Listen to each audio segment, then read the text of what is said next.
మీకు ఈ వీడియో నచ్చితే వీడియో క్లిక్ చేసి ఛానల్ని సబ్స్క్రైబ్ చేసుకోండి. బాలరాజు కౌశికి వాళ్ళ ఇంట్లో బర్త్డే ఫంక్షన్ జరుగుతుంటే అక్కడికి కూడా వస్తాడు. కౌశికి కనిపిస్తాడు. దెయ్యం పరందా మావయ్య నన్ను చంపడానికి వచ్చాడు అని కేకలు పెడుతూ కౌశికి అయితే పరిగెడుతూ ఉంటుంది. ఇక కౌశికి పిచ్చి పట్టిందని నిషి, యువరాజ్, వైజయంతి, కాచి అందరూ కూడా అరుస్తూ వెంటనే పిచ్చాసుపత్రికి చేర్పించేద్దాం అని యువరాజ్, నిషి, వైజయంతి చెప్తూ ఉంటారు. బాబాయ్, మీరు కూడా నాకు పిచ్చి పట్టిందని నమ్ముతున్నారా బాబాయ్? నాకు పిచ్చి పట్టలేదు బాబాయ్, నన్ను నమ్మండి, నేను నిజమే చెప్తున్నాను అని కౌశికి బాధపడుతూ సుధాకర్తో చెప్తూ ఉంటుంది. ఇక ధాత్రి కూడా ఇదంతా వింటూ ఉంటుంది. సుధాకర్ అయితే మౌనంగా ఉండిపోతాడు. కౌశికి అయితే ఇక చాలా బాధపడుతూ ఉంటుంది. యువరాజ్, పిచ్చాసుపత్రికి ఫోన్ చేయి, నేను జాయిన్ అయిపోతాను అని కౌశికి అంటుంది. ఇక నిషి, యువరాజ్, వైజయంతి అయితే చాలా సంతోషపడుతూ ఉంటారు ఈ మాట విని. కేదార్, ధాత్రి అయితే చాలా బాధపడుతూ ఉంటారు.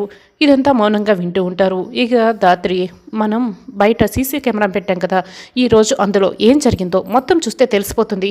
ఇప్పుడు వదిన నిజం చెప్తుందా లేకపోతే అది భ్రమణ అన్నది అర్థమైపోతుంది అని ధాత్రి వెంటనే ఆ సీసీ ఫుటేజ్ని మొబైల్లో చూస్తూ ఉంటుంది. అప్పుడే పరందామ లాంటి వ్యక్తి బాలరాజుగా అక్కడికి రావడం ఆ సీసీటీవీ ఫుటేజ్లో కనపడుతుంది. వెంటనే ఆ ఫుటేజ్ తీసుకుని సురేష్ దగ్గరికి వెళ్తారు.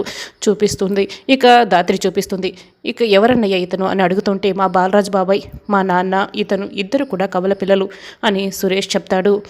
అవునా అని అంటే ఇతన్ని పిలిపించి పరందామయ్య గారిలాగా నటించమని ఇన్ని రోజులు కౌశికి వదిని భయపెట్టారనమాట అని కౌశికి ఇక పిచ్చిదానిగా చేయాలని ఇదంతా యువరాజ్ నిషి చేస్తున్నారని కౌశికిని పిచ్చిదానిలా చేస్తున్నారని ధాత్రికి అర్థమైపోతుంది.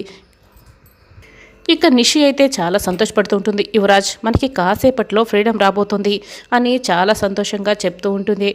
అయితే అక్కడ కేదార్, ధాత్రి అక్కడికి వస్తున్నది బాలరాజు అని తెలుసుకొని బయలుదేరి వస్తూ ఉంటారు.